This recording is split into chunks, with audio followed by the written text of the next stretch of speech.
అందరూ పనిచేస్తారు. కానీ నలుగురికి ఉపయోగపడేలా, నలుగురిని ప్రభావితం చేయగలిగేలా పనిచేసే వాళ్ళు కొంతమందే ఉంటారు. అదే గవర్నమెంట్ ఆఫీసుల్లో అధికారులైతే వందల్లో ఒకరో ఇద్దరు ఉంటారు. అవినీతి చేసినా, అన్యాయాలు చేసినా అస్సలు ఊరుకోరు.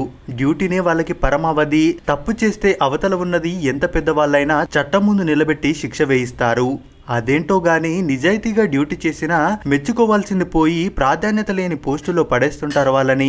ఎన్ని ఇబ్బందులు పెట్టినా, ఎన్ని బెదిరింపులు వచ్చినా డ్యూటీలో మాత్రం నో కాంప్రమైజ్ అని తెగేసి చెప్పి అక్రమార్కుల గుండెల్లో ల్యాండ్ మైన్ లా మారిన ఓ లేడీ సింగం గురించి ఈ రోజు వీడియోలో చూద్దాం. ఆ ఆఫీసర్ పేరు బాసు కనోజియా.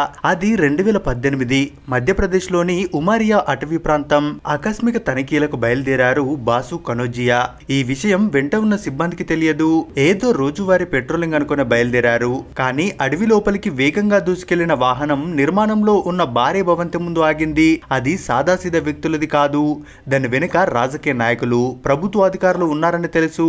అయినా ఏమాత్రం భయపడకుండా అందరికీ లీగల్ నోటీసులు పంపించారు ఆవిడ. ఆ తర్వాత అశోక్ నగర్ పరిధిలో 1936 హెక్టార్ల అడవి భూమిని అక్రమదారుల నుంచి రక్షించారు ఆవిడ. ఆ సమయంలో పోలీసుల రక్షణ తీసుకుని దాడుల్ని ఎదుర్కొన్నారు. ఇలా ఉద్యోగంలో చేరింది మొదలు 5 ఏళ్లలో 7 బదిలీలు. నువ్వెక్కడుంటావో మాకు తెలుసు, నీ కుటుంబం గురించి ఆలోచించవా, నీ అంతు తేలుస్తాం అంటూ ఎన్నో బెదిరింపులు. ఇవన్నీ ఆమెకు సర్వసాధారణం. వాటికి భయపడుతూ కూర్చుంటే ఈ అడవిని ఎలా పరిరక్షించగలను అంటూ అటవీ మాఫియా గ్యాంగ్ కి నిద్ర పట్టకుండా చేశారు ఈ ఫారెస్ట్ ఆఫీసర్. అందుకే సన్నిహితులు, సహచరులు ఆమెని ఎంచ్మెంట్ ఎవిక్షన్ స్పెషలిస్ట్ అని పిలుస్తారు. దీనిపై ఆమె మాట్లాడుతూ, సాధారణంగా ఫారెస్ట్ ఆఫీసర్ అంటే అటవీ సంపదను కాపాడడం, వన్యప్రాణుల సంరక్షణ మాత్రమే అనుకుంటారు. కానీ వాటితో పాటు పచ్చదనాన్ని పెంచడానికి కృషి చేయాలి. అయితే చెట్లను పెంచాలంటే భూమి ఉండాలి. దాన్ని కబ్జాదారులు ఆక్రమిస్తే వాళ్ళ నుంచి తిరిగి తీసుకోవాల్సిన బాధ్యత మనదే. లేదంటే అడవిల విస్తీర్ణం తరిగిపోవడానికి ఎంతో కాలం పట్టదు. కాబట్టి అక్రమదారులపై చర్యలు తీసుకోక తప్పదు. అందుకే దాని మీద దృష్టి పెట్టా. మధ్యప్రదేశ్ లోని చితర్లుల్లో సబ్ డివిజనల్ ఆఫీసర్ గా ఉన్నప్పుడు 1200కు పైగా హెక్టార్ల అడవి భూమిని కబ్జాదారుల నుండి తీసుకోవడానికి టాస్క్ ఫోర్స్ ను ఉపయోగించాల్సి వచ్చింది. నౌరాదేహి అభయారణ్యంలో 10 గ్రామాలను అక్కడి నుంచి తొలగించి గడ్డి మైదానాలను పెరిగేలా చేశా. దాంతో ఇప్పుడక్కడ 2 పెద్ద పులులు సంచరిస్తున్నాయి. ఇందుకోసం గ్రామీణులకు నచ్చజెప్పి వాళ్లకు మరో చోట ఆవాసం ఏర్పాటు చేశాను. 10 ఏళ్ల సర్వీసులో చట్టపరంగా చర్యలు తీసుకుంటూ ముందడుగు వేస్తున్నా. అవసరమైనప్పుడు జిల్లా యంత్రాంగం, అటవీశాఖ విభాగం సహకారం ఉంటుంది. అక్రమదారులకు మాకు మధ్య ఘర్షణ ఏర్పడితే నియంత్రించడానికి తుపాకీ కాల్పులు జరిపిన సంఘటనలు ఉన్నాయి. ఇప్పటి వరకు సుమారు 7,000 హెక్టార్ల అడవి భూమిని కబ్జాదారుల నుంచి తిరిగి తీసుకున్నాం. 150కి పైగా చట్టవిరుద్ధ కార్యకలాపాలు, 50కి పైగా వేటుకు సంబంధించిన కేసులను నమోదు చేశాం. ఇక పెట్రోలింగ్ లో అక్రమ మైనింగ్ చాలానే బయటపడుతున్నాయి. వాటిని మూయించే వరకు నాకు నిద్ర పట్టదు. ఈ విధుల్లో వ్యక్తిగత, వృత్తిపరమైన ఇబ్బందులు సహజంగానే ఉంటుంటాయి. అక్రమాలను అడ్డుకుంటున్నానని వాళ్ళ పరపతితో నన్ను బదిలీ చేయిస్తారు. అలా విధుల్లో చేరిన 5 ఏళ్లలోనే 7 డివిజన్స్ మారాను. బెదిరింపులు శరామామూలే.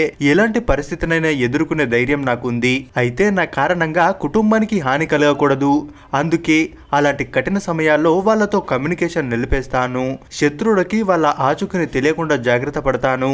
అటవీ సంరక్షణలో నా సేవలకు గతేడాది ఎకో వారియర్ పురస్కారాన్ని అందుకున్న. సవాళ్లతో కూడిన ఈ విధి నిర్వహణలో నాతో కలిసి పనిచేసిన సిబ్బందికి దీన్ని అంకితమిస్తున్నా. ఈ రంగంలోకి అడుగు పెడుతున్న వారందరికీ ఈ అవార్డు స్ఫూర్తి కావాలి. నిబద్ధతతో నిర్వహించే వృత్తి మనసుకు తృప్తినిస్తుందని చెబుతున్నా. ఇక ఆవిడ పర్సనల్ లైఫ్ విషయానికి వస్తే, మాది మధ్యప్రదేశ్. హై స్కూల్ వరకు కాన్పూర్ లో చదువుకున్నా. ఆపై అలహాబాద్ యూనివర్సిటీలో బయాలజీలో మాస్టర్స్ చేశా. నాన్న యూపీలో అడ్మినిస్ట్రేషన్ సర్వీస్ లో నిజాయితీగా పనిచేశారు. నాన్న ఆశయాలతోనే ప్రజాసేవ చేయాలనుకునేదాన్ని. తొలి ప్రయత్నంలోనే యూపీఎస్సీ ర్యాంకు సాధించా. 2013లో ఇండియన్ ఫారెస్ట్ సర్వీస్ లో అడుగుపెట్టా. నాన్న వద్ద నేర్చుకున్న క్రమశిక్షణ నా విధుల్ని సక్రమంగా నిర్వహించేలా చేసింది. ఇలా తన నిజాయితీతో ఎలాంటి ప్రలోభాలకి లొంగకుండా తన విధుల్ని చిత్తశుద్ధితో చేస్తున్న ఇలాంటి ఆఫీసర్స్ కి నిజంగా సెల్యూట్ చేయాల్సిందే. మరి బాసు కనోజియా గురించి మీరేమనుకుంటున్నారో మీ అభిప్రాయాన్ని కామెంట్స్ రూపంలో తెలియజేయండి. మరిన్ని ఇలాంటి వీడియోస్ కోసం మన ఛానల్ ని తప్పక సబ్స్క్రైబ్ చేసుకోండి.